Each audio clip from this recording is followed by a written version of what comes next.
Thank you. Thank you all for joining our May Information Exchange meeting. We'll be talking about dementia, what it is, how it occurs, and what support is available in Hackney. We have our great speaker today, Tasneem, who will be giving all this information and hopefully be able to respond to your questions if you have any. Before we do it, I'll appreciate it if everyone keeps their microphones on mute. And if you have any questions, you can put them in the chat box, or you can raise your hand by using the reactions icon at the bottom of your screen. Yes, at the end of Tasneem's presentation, you will be given the chance to ask your questions, but again, please feel free to put them in the chat box in the meantime. Okay, Tasneem, over to you now. I'll let you introduce yourself. Hello, thank you. Hi, everyone. My name is Tasneem Mukith, and I am the Services Manager for the Alzheimer's Society. I will just share my screen so you know who I am. There you go. I hope you can all see that. Just give me a nod if you can. Yep, perfect. All right. I am going to encourage you to use the chat box as we go along, because I think it's really important just to ask the questions as they pop into your head instead of waiting until the end. But if you want to wait until the end, that's also completely fine. I am going to try to make this as interactive as possible as well. So do use the chat box to answer any questions that come up on the screen. So I've been asked today to do a presentation on what is dementia and how it occurs, the common symptoms, what to look out for, support available, and just in general, to give you a bit more understanding on dementia. We at the Alzheimer's Society do also run a Dementia Friends session. So that usually lasts about 45 minutes to an hour. We can either do it in person or online. Some of this information has been taken from our Dementia Friends session, but not all of it. So if at the end of the session you would like to attend a Dementia Friends session, just let me or Canaria know, and we'll sort something out.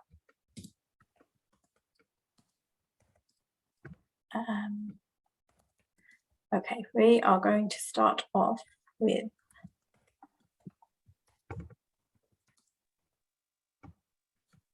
doesn't seem to want to move. There you go. This is the first activity I want to start off with, and I would like to ask you, what is the first word you think of when you hear the word dementia? If you could type it in the chat box, and I'll read out some of the answers.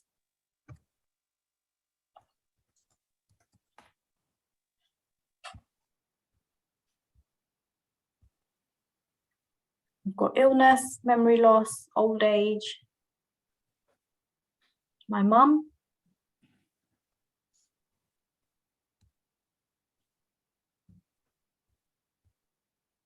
Anything else? Can't remember recent events, care home.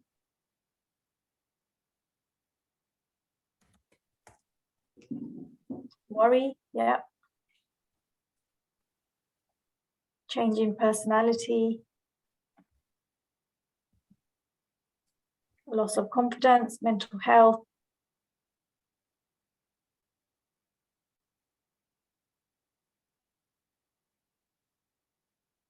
Not able to live independently, confused. Yeah, they're all very good answers.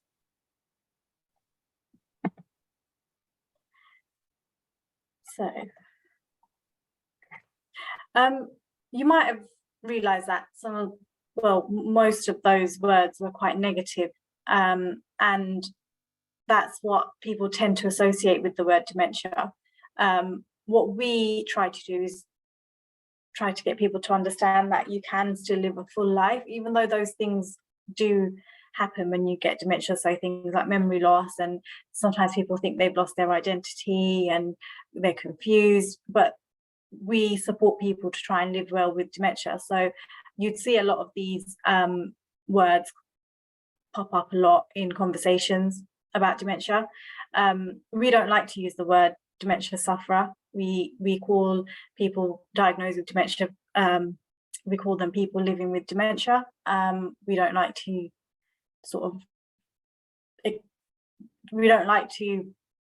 use the term sufferer because it is overly negative.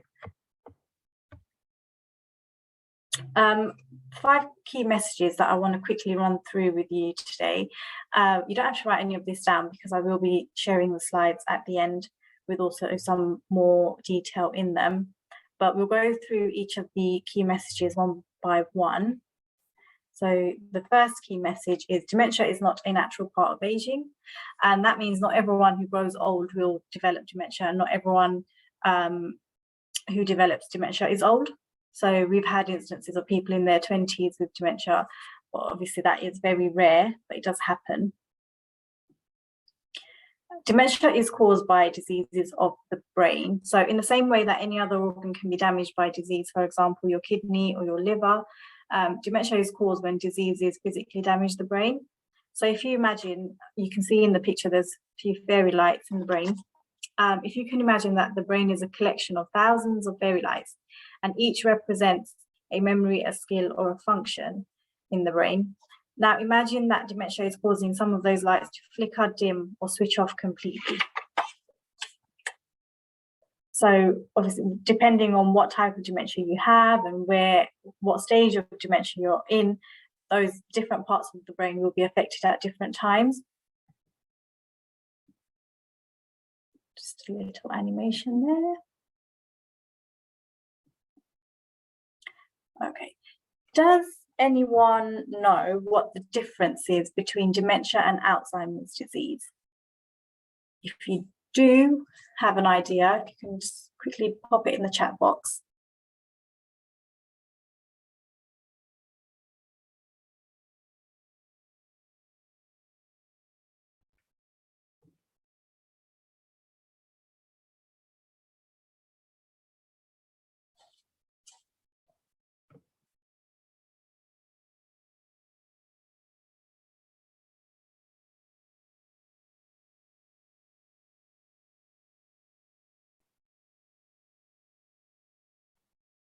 Okay. Alzheimer's progresses faster than dementia and is more aggressive. Alzheimer's is a particular type of dementia. Yes, that is right, Peter. So I'll explain a little bit more about that. So dementia is the umbrella term. And Alzheimer's disease is one of the most common types of dementia, which falls under the dementia umbrella. So we've got other things like dementia with Lewy bodies, vascular dementia, frontotemporal dementia, and those are possibly the main ones that you will come across.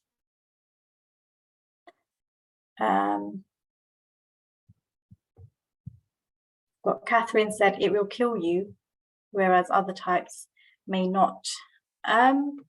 Well, dementia is progressive, and regardless of what type of dementia you have, it will be progressive.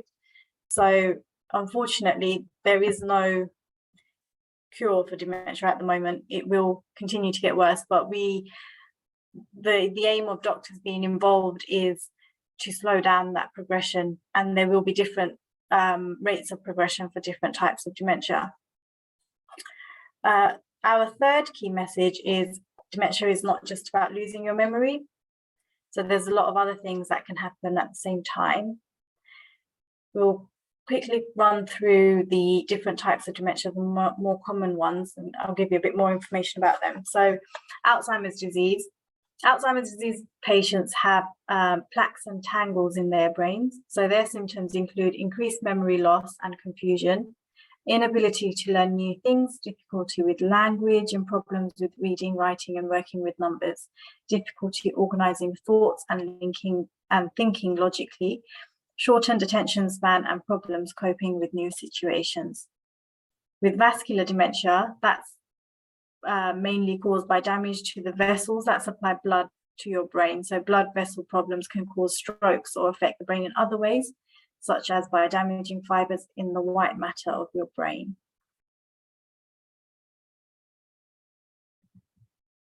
Yeah. So Peter said, my dad's kidneys, heart got him first, even though the Alzheimer's was pretty advanced.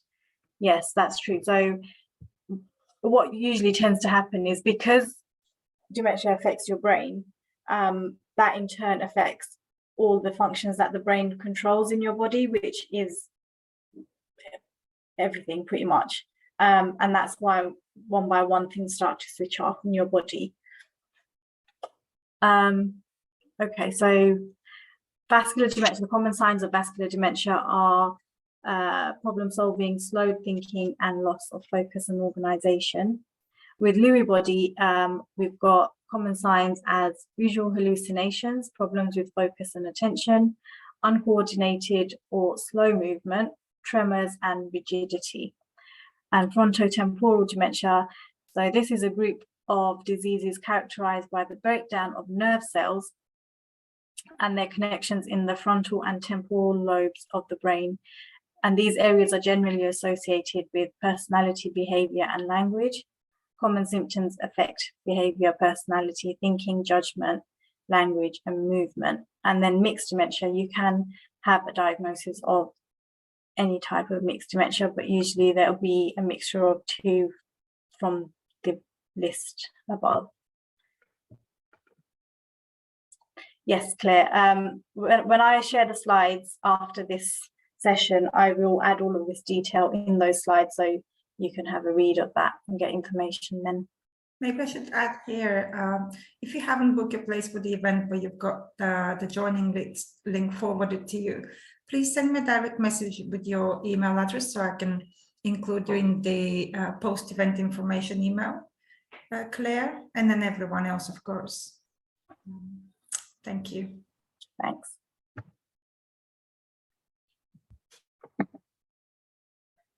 So with dementia, the usual things or the most noticeable things that can be affected are your motor skills. So somebody with dementia might lose their ability to use a knife and a fork. They wouldn't know what to do with it. With sequencing, they might forget the order of which they're meant to do things. So somebody with dementia might, if they're trying to get dressed in the morning, they might wear 2 jumpers and no trousers. Changes in inhibition, so somebody who might have always been very quiet suddenly becomes very vocal and outgoing, and it can also be the other way around. Visual perception, so things that aren't real might look real to them. So for example, if you've got a tablecloth in front of you and there's some fruit pictures on a tablecloth, they might think that's real and try to grab it and pick it up. They might also think a black mat on the floor is a hole, so they be quite wary to step into a room or step over that mat. And communication, they tend to not be able to find the words to communicate properly. So sometimes, and definitely more advanced people with dementia, they might call a dog a horse because both animals have 4 legs and a tail, so they can't really distinguish between the two.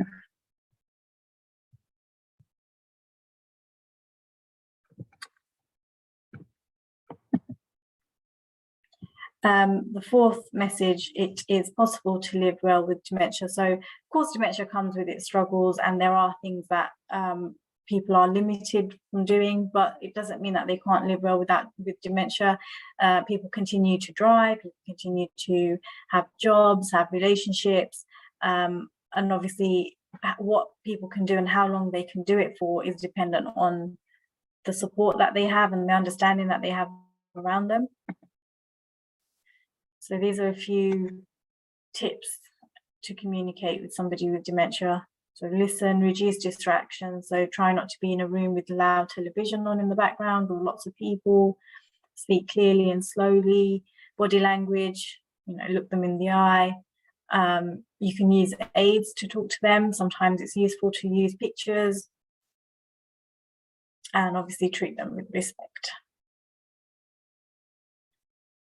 And the last key message is there is more to the person than the dementia. So in the same way that you would see somebody with cancer as the person first and then the cancer came, that's how we expect to see people with dementia. So they're not just defined by their illness.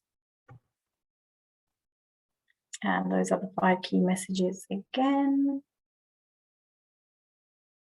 In terms of diagnosis, initially what we would, if somebody has any worries about their memory, or if you know somebody's got worries about their memory, we would encourage you to speak to your GP first. And what the GP will do is they'll ask you about your symptoms and other aspects of your health. They'll also try to find out if you're finding it difficult to manage everyday activities such as personal care, so washing and dressing yourself, cooking and shopping, paying the bills.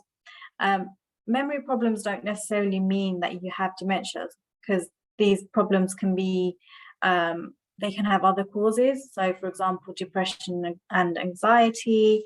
It could be delirium, so that can cause confusion in people, and that's caused by a medical condition such as an infection.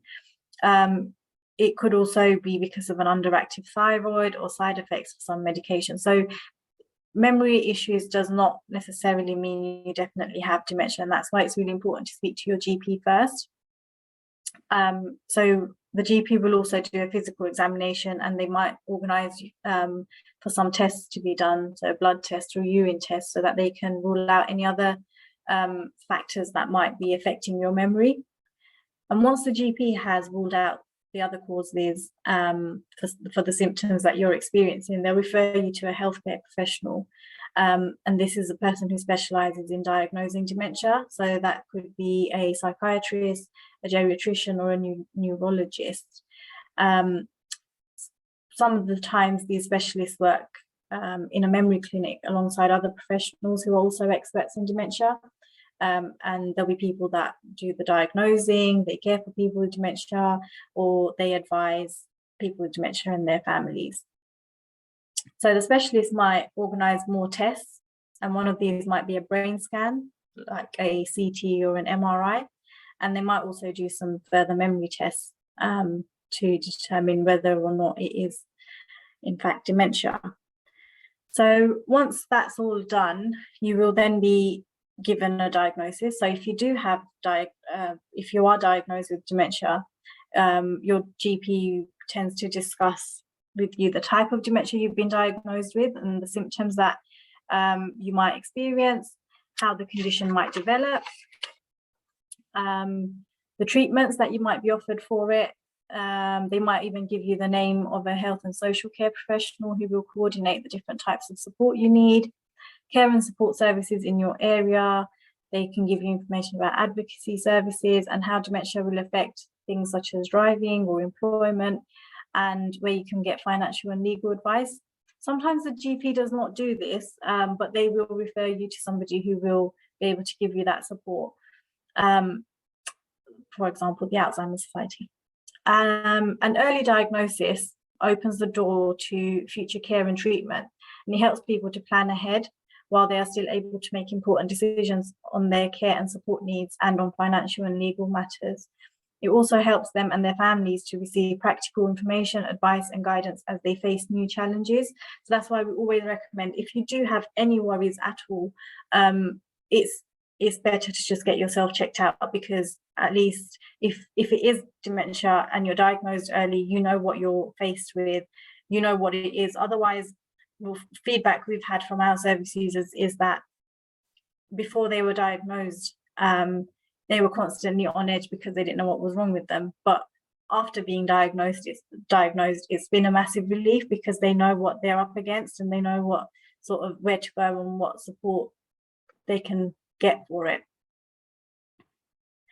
In terms of Alzheimer's Society support, we've got our website, which has a lot of information. There's a lot of fact sheets on different things. There'll be things about how to tell children in the family about diagnosis, how to travel, washing and dressing, changes in behaviour, I think, and they'll have more detailed information about the different types of dementia as well. We've also got our Dementia Connect support line, which is usually open from 9 AM to 8 PM every day. So that's because the Alzheimer's Society only work 9 to 5. We have the extra out of hours services for Dementia Connect support line. And what they do is they will speak to you on the phone, and then they will send the referral to the local Alzheimer's Society in City and Hackney. So one of our navigators will be in contact There's also Talking Point, and then the local Alzheimer's Society, where I will provide details when I send the slides over to you of how you can contact us. In terms of the dementia service in City and Hackney, what happens is we have, so once a person is diagnosed, either the GP or the memory clinic we work inside the memory clinic. So what they will do is they will send a referral to us. And in our service, there is dementia nurses and dementia navigators. So initially the referral will go to the dementia nurses. They will carry out a home visit. They will look at things such as medication and other clinical things. And once they've dealt with those things, and they tend to sort of keep in contact with you for about, I would say, up to 6 months, just to make sure you're okay on the medication, how it's going. And then they will transfer them over to the dementia navigators, who are my team, and what we do is support people with the social aspect of things. So things such as trying to apply for a disability badge, looking at what sort of benefits you can get, making referrals to other services, befriending, and signposting, things like that. So the City and Hackney Dementia Service is the local support.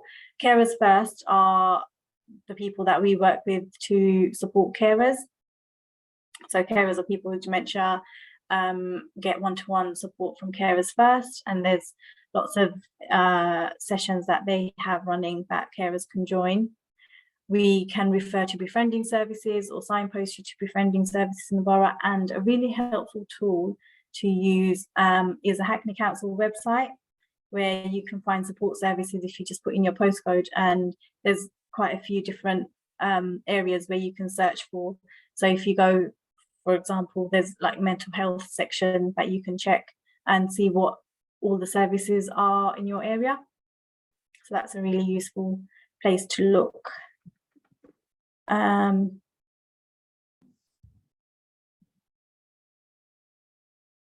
Talking Point is more like it's like an Alzheimer's Society chat room sort of thing. So you can sort of put a message on there and get a response from somebody. It's an online chat room, I guess you could call it. Is diagnosis worth it when a sufferer's self-esteem depends on their self-perception as just losing their memory?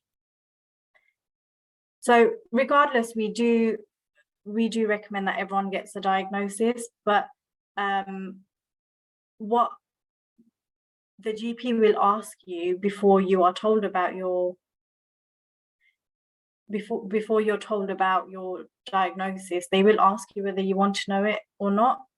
And we've had instances where people are very reluctant to get a diagnosis, but the carers are the ones that are pushing them.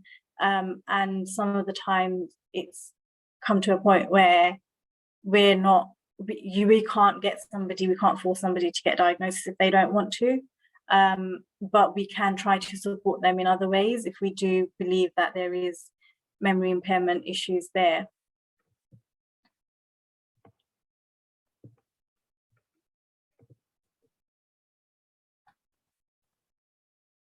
I think Paula put a comment previously saying referral is a worry when people live on their own. Just seen that one. Referral is a worry when people live on their own with no one to notice or help. Yes, that is very true, and that we understand that we can't reach everyone in the borough. We do work very closely with GPs because we feel like even people that live on their own do visit their local GPs for other issues, and we try to do as many information stalls and GP surgeries as possible and speak to the practice managers there in order to make people aware of dementia. We have also helped people with our information stalls in the past where people have just popped into the surgery for an appointment and they've seen our stall there and they've come up to us and said, you know, I do forget things and I don't know what to do about it. And we've helped them through the process of getting a diagnosis. So we do also provide pre-diagnostic support by working closely with GPs. Paula also said, obvious issue is the digital divide. Yes, that is very apparent, and unfortunately it is very difficult to try and overcome that completely, but that is why we leave a number for people to contact, instead of just loads of websites and email addresses.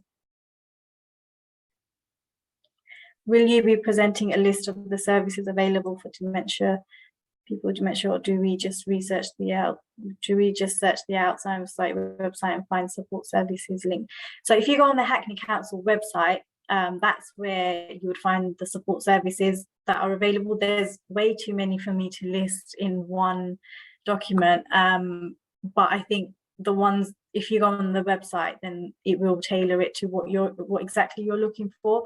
I can provide you with a bit more information on some of the local support that is there, and people that we work very closely with. I can provide you contact details and things like that, and how to refer into them, because sometimes some organizations need referral from a professional instead of a self-referral. So I can just put a little note on there to let you know if they accept self-referrals, or if you need to go through a professional to do it. Are there any other questions? I do have one. Yeah. I'm sorry if you've mentioned that. I don't think I've heard it. Is there a waiting time for people for when you perhaps will contact the person once you receive the referral? So if they're referred into the dementia service, the dementia nurse usually contacts them within 5 days of receiving the referral. Now, the time between they're seen by a dementia nurse to the time when they're transferred over to a dementia navigator could be about up to 6 months. But obviously the nurse will be in contact with them the whole time between then, and they might request that the navigator also is in contact at the same time. But usually what happens is after that 6 months, they will be referred to us, and then we would make initial contact over the telephone, and just to introduce ourselves, and let them know who we are. And then we also do an initial home visit to do our own assessment on how the person is coping, and we look at all the social factors around that. Right. And maybe another question in terms of perhaps prevention. Is there something that young people, old people, anyone can do to prevent getting the disease? I don't know, doing tools, crosswords, Yeah, I mean, crosswords we do say keep your mind active, keep your brain active. So things like crosswords, Sudoku are really helpful in that. There is also the saying that what's good for your heart is also good for your head. So things like regular exercise, cut down on smoking or drinking alcohol, and a balanced diet. Those kind of things do help prevent. I think there's some couple of other things. Yes. Are you going to read those, or would you like me to? Yeah, I'll read them, it's fine. My dad welcomed his Alzheimer's diagnosis as he thought it could be treated, but I'm not sure the tablets made much difference to its progress. If you do feel like the tablets aren't making difference, there is, the GP is supposed to review, I think once every 6 months, to do a medication review to see how you're getting on with them, and they might change it around and try different approaches and things. If you feel like there isn't a difference. The word sufferer does not sit well with me. I feel it is so stigmatizing, discriminating. Is there any word we could use? So we never use the word dementia sufferer. As I said before, we always say person living with dementia, or, if we're talking amongst other people in our profession, we would say service user. We would never say dementia sufferer. My question many times is the dilemma of someone having the capacity to make the decision on receiving diagnosis and or support. Also, the need for everyone to be dementia friendly is crucial. Yes, I 100% agree with you, Paula. It is very important for everyone to be dementia friendly, and that's why I spoke about that at the beginning of the session, because if people are dementia friendly, it just creates a better space for a person with dementia to live in and a better environment. Like an example of the example I gave of a black mat, a person with dementia might think it's a hole in the ground, and sometimes you might see a black mat in a coffee shop in the entrance, and you might see somebody who's very reluctant to walk into a coffee shop, and to somebody who's not really aware of dementia or mental health, they might just think, okay, this person's being a bit difficult, or what's wrong with them, why are they doing that? And even for children, like we go out to schools and we deliver these sessions because it's really important, I think, for our young people to understand and be supportive, instead of, you know, sometimes children do tend to look at these situations and have a bit of a laugh amongst their friends because they think it's quite funny to look at, but if they are dementia friends and they understand, they'll be more supportive of it. And sometimes it's just as easy as, you know, removing yourself from that situation and not reacting to it. And I think that's the most helpful thing sometimes to do for a person with dementia who is very stressed out. So I think I've lost track of where I am with these questions, so if you can take over. And this question is next. She says, how to deal with the situation if the person doesn't want to recognize that help is needed? The first contact with the GP. Would you as a daughter contact the GP on your own? I think that's a very good point. Yes, I would as the daughter contact the GP myself. And what we have done in the past is we have been contacted by family members who are worried about somebody in their family, and this person does not want to recognize anything or go to the GP, and what we've attempted to do is help build a relationship with them. Sometimes it is also just about them understanding that some people are just scared of a diagnosis. They think that's it. If they get a diagnosis, that's the end, and they'd rather not know. It's that saying of what you don't know can't hurt you. But we try to build that trust and that rapport with somebody. We try to explain to them that they can still do all of the things that they're doing right now, but it's just with added support and understanding from people around them, and also being able to make decisions while they still can before they can't, and you know, they don't have any control over what happens to them. So yes, as the daughter, I would contact the GP myself. Thank you. And another great point, although I don't think this will be within your remit to respond, ensuring people with dementia feel safe and loved is essential, but difficult to deliver through constantly rotating care staff. I agree with that, and that is feedback we get from a lot of our service users, that you know, in health and social care there is a huge turnover of staff, and people are constantly changing. What we tend to do in our organisation, and I can only speak for ourselves, is that if somebody is leaving, we will do a proper handover to the next person. That person will get all the information. They might even do a joint home visit to be introduced to the service user. So it's not just, you know, 6 months ago I saw one face and now I'm seeing a different face and I have no idea what's happened in between. So yeah, I can only speak for our service, but that's what we try to do to ensure that it's as seamless as possible. Okay, and here is another one. I hope they're not too many for you, Tasneem. No, that's fine. Thank you for being patient. During the COVID era, so many services were a bit slower than usual. That includes dementia diagnosis. Accessing services is still a challenge. What is Hackney Health Service doing to catch up with this situation, especially with dementia?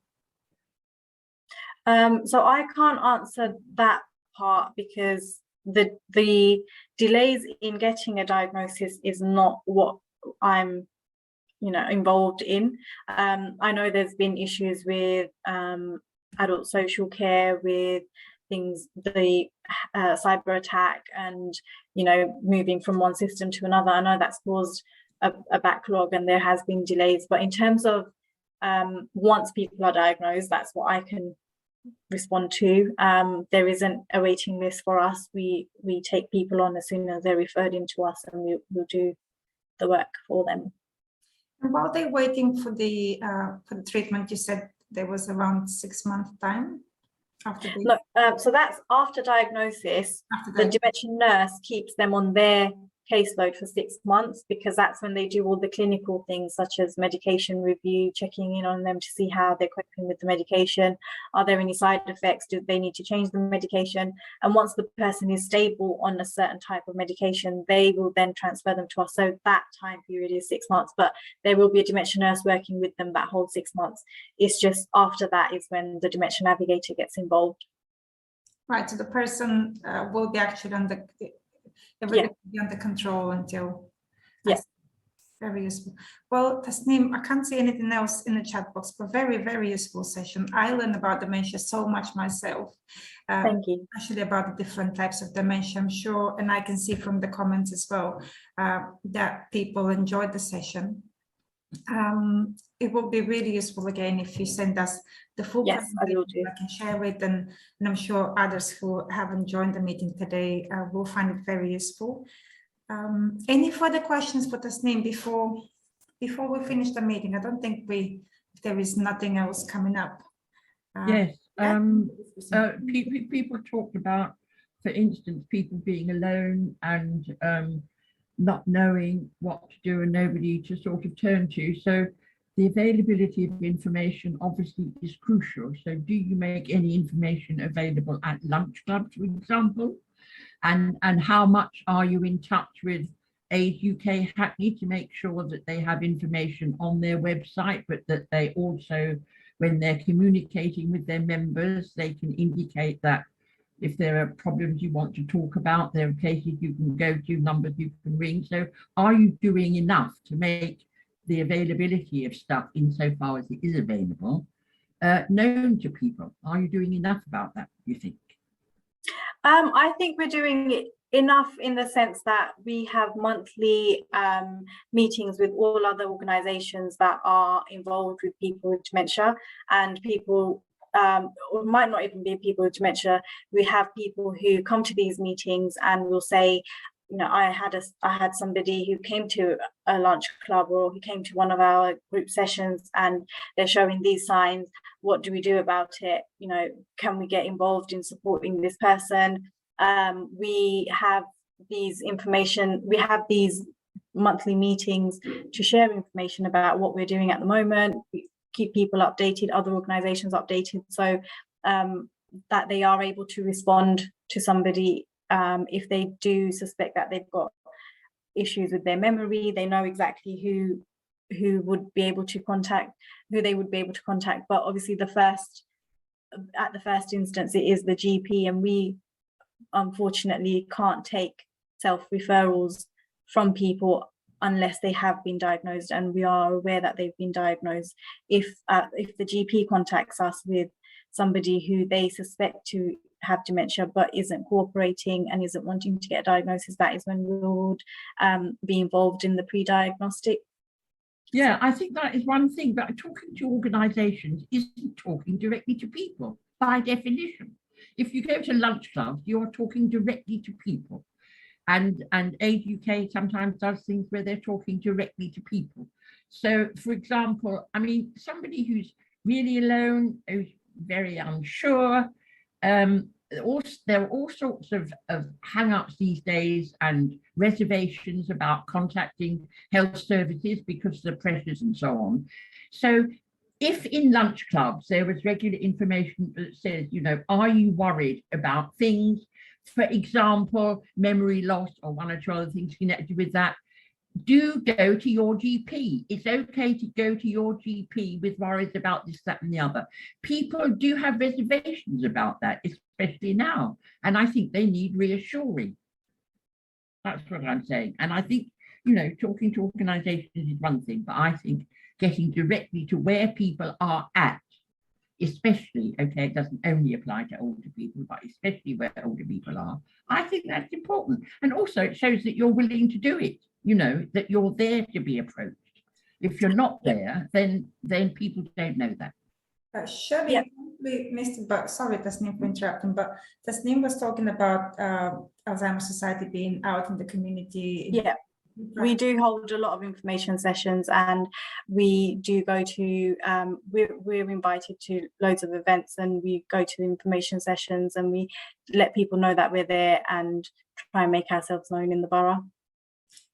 Yeah, thank you. And thank you, Shirley, for your questions. And another question came up in my mind, Tasneem, about how accessible your services are in terms of language. Do you provide interpreting services, for example? We do, yes, and we also have publications in different languages that we can give to people.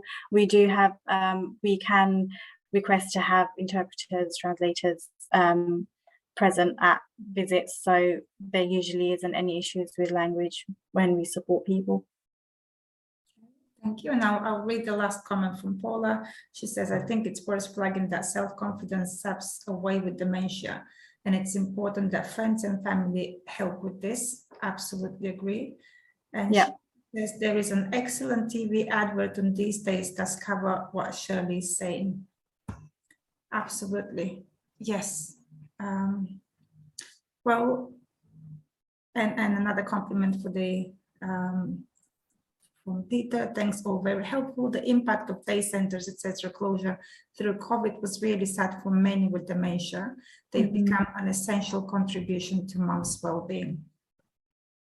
Very good. Yes, sadly, again, COVID really impacted everyone and everything, but hopefully soon we will be all back to our old normal or the new normal. And things will get better. But thank you all for joining, for raising your questions, for sharing your comments. Tasneem, for the great, excellent presentation today. thank you. Very informative, really. I'll be in touch within a week.